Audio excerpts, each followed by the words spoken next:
शानज़े अंदर से बिल्कुल टूट चुकी है क्योंकि उसको पता है कि शान ही उसकी तरफ ध्यान नहीं दे रहा है। इसके बाद उसके घर वाले उसको देख के काफ़ी परेशान हैं और आप देखेंगे कि उसका बाप उसको कहता है कि अगर तुम कहती हो तो मैं उससे बात करता हूँ और मैं उसको कहता हूँ कि आखिर क्या वजह है, तुम्हारे में क्या कमी है, किसकी वजह से तुम शानज़े से इतना दूर हो और तुम्हें वो एक्सेप्ट कर ले। इस पर आप देखेंगे कि शानज़े कहती है कि नहीं, मैं किसी की मोहब्बत बीच में हासिल नहीं करना चाहती हूँ। मैं चाहती हूँ कि शानी खुद ये बात मुझसे करे क्योंकि मैं ऐसा हरगिज़ नहीं चाहूँगी, क्योंकि मुझे इस बात का अंदाज़ा हो चुका है कि वो मुझ में बिल्कुल भी इंटरेस्टेड नहीं है। उसका बाप कहता है कि देख लेना, एक दिन वो ज़रूर तुम्हारे पास खुद आएगा। शानज़े कहती है हाँ, मुझे भी इस बात का ही इंतज़ार है और मुझे यकीन है कि ऐसा ही होगा जैसा मैं सोच रही हूँ, क्योंकि शानी जो है वो आहिस्ता-आहिस्ता जान ही जाएगा कि शानज़े से अच्छी लड़की उसको कहीं नहीं मिल सकती।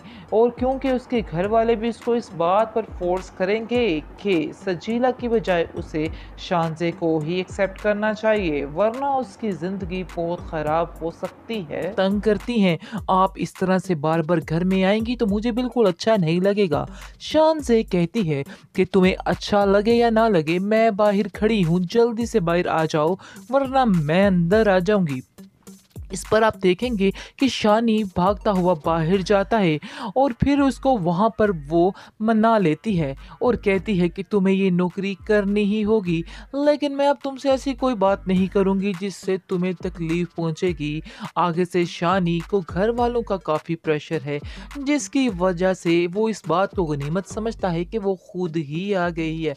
वैसे ये बिल्कुल बिल्कुल फ़न की बात है, गनीमत क्या समझनी है, वो तो बड़ा ही अच्छा लड़का दिखाया गया है। बात ये है कि वो खुद ही बात कर लेती है, अब उसको खुद जाने की ज़रूरत ही नहीं है।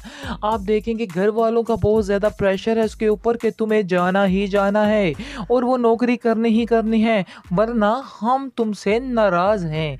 जिसकी वजह से वो बेचारा किस्मत मारा फिर चला जाता है उसी नौकरी के पीछे और वहीं पर जाके शानज़े के ऑफ़िस में काम करने लग जाता है।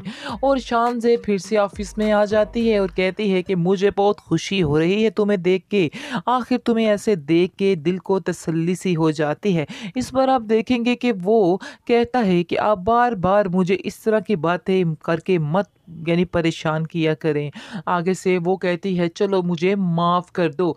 आगे से वो कहता है कि जिन पर एहसानात किए जाते हैं उन्हें माफ़ नहीं किया जाता, उनसे माफ़ी नहीं माँगी जाती, तो प्लीज़ मुझसे माफ़ी मत माँगा करें। मुझे ये सब कुछ अच्छा नहीं लगता है। इस बार आप देखेंगे कि शानज़े कहती है कि तुम इसके एम्प्लॉयी नहीं बल्कि तुम मेरे बहुत अच्छे दोस्त हो, तो दोस्तों से ऐसी बातें नहीं करते। हाँ, अगर तुम जानते हो कि मैंने तुम पे एहसानात किए हैं तो उनका थोड़ा बदला ही चुका दिया करो, थोड़ी स्माइल ही कर दिया करो।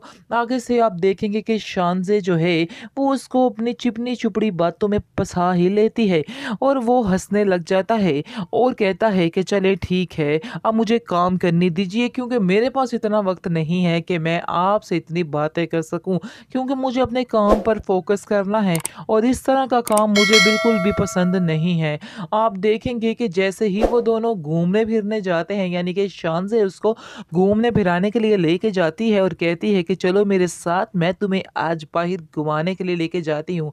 इस पर वो जैसे ही साथ जाती है और वहाँ जाकर उसको फिर से थोड़ा-थोड़ा करके अपने प्यार का इज़हार करना शुरू हो जाती है। लेकिन शानी जो है वो उसकी बात को उल्ट ही कर देता है और कहता है कि इस तरह की बातें आपको ज़ेब नहीं देती।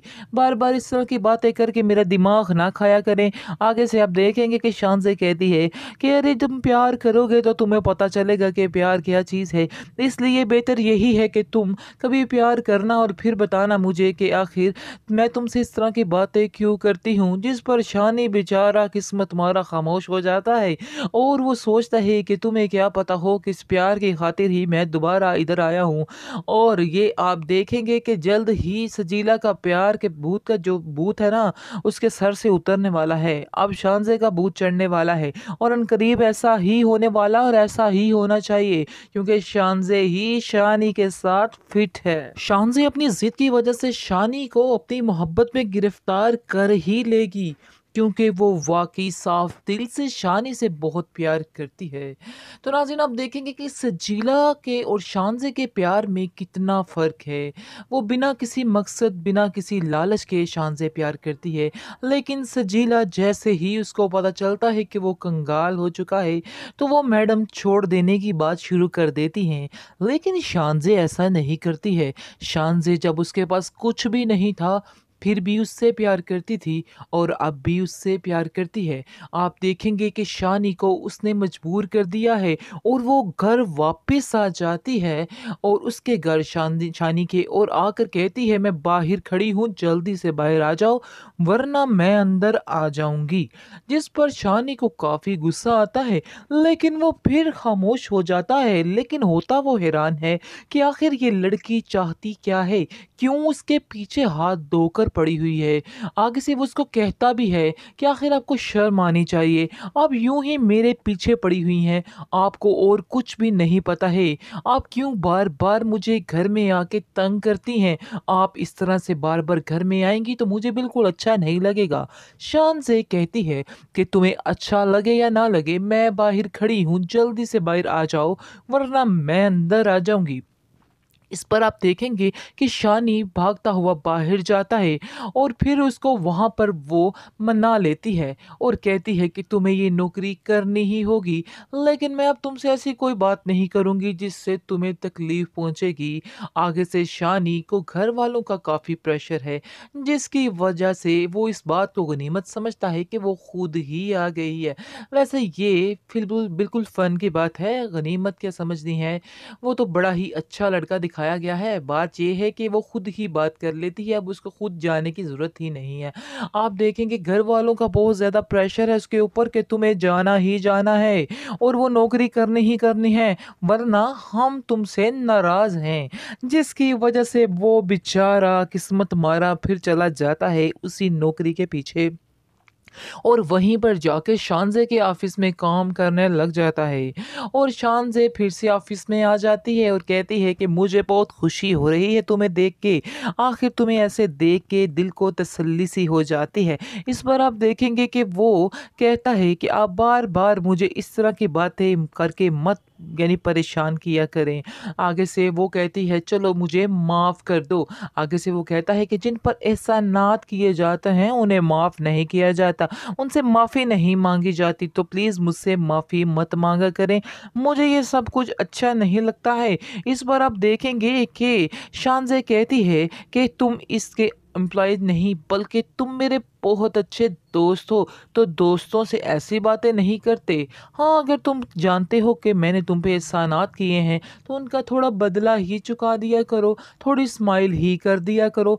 आगे से आप देखेंगे कि शानज़े जो है, वो उसको अपनी चिपनी-चुपड़ी बातों में फँसा ही लेती है और वो हँसने लग जाता है और कहता है कि चलिए ठीक है, अब मुझे काम करने दीजिए क्योंकि मेरे पास इतना वक़्त नहीं है कि मैं आपसे इतनी बातें कर सकूँ, क्योंकि मुझे अपने काम पर फ़ोकस करना है और इस तरह का काम मुझे बिल्कुल भी पसंद नहीं है। आप देखेंगे कि जैसे ही वो दोनों घूमने-फिरने जाते हैं, यानी कि शानज़े उसको घूमने-फिराने के लिए लेके जाती है और कहती है कि चलो मेरे साथ, मैं तुम्हें आज बाहर घुमाने के लिए लेके जाती हूँ। इस पर वो जैसे ही साथ जाती है और वहाँ जाकर उसको फिर से थोड़ा-थोड़ा करके अपने प्यार का इज़हार करना शुरू हो जाती है।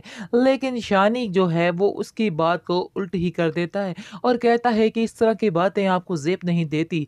बार-बार इस तरह की बातें करके मेरा दिमाग ना खाया करें। आगे से आप देखेंगे कि शानज़े कहती है कि अरे तुम प्यार करोगे तो तुम्हें पता चलेगा कि प्यार क्या चीज़ है। इसलिए बेहतर यही है कि तुम कभी प्यार करना और फिर बताना मुझे कि आखिर मैं तुमसे इस तरह की बातें क्यों करती हूँ। जिस पर शानी बेचारा किस्मत मारा खामोश हो जाता है और वो सोचता है कि तुम्हें क्या पता हो कि इस प्यार की खातिर ही मैं दोबारा इधर आया हूँ। और ये आप देखेंगे कि जल्द ही सजीला का प्यार के भूत का जो भूत है ना, उसके सर से उतरने वाला है। अब शानज़े का भूत चढ़ने वाला है और अनकरीब ऐसा ही होने वाला और ऐसा ही होना चाहिए क्योंकि शानज़े ही शानी के साथ फिट है।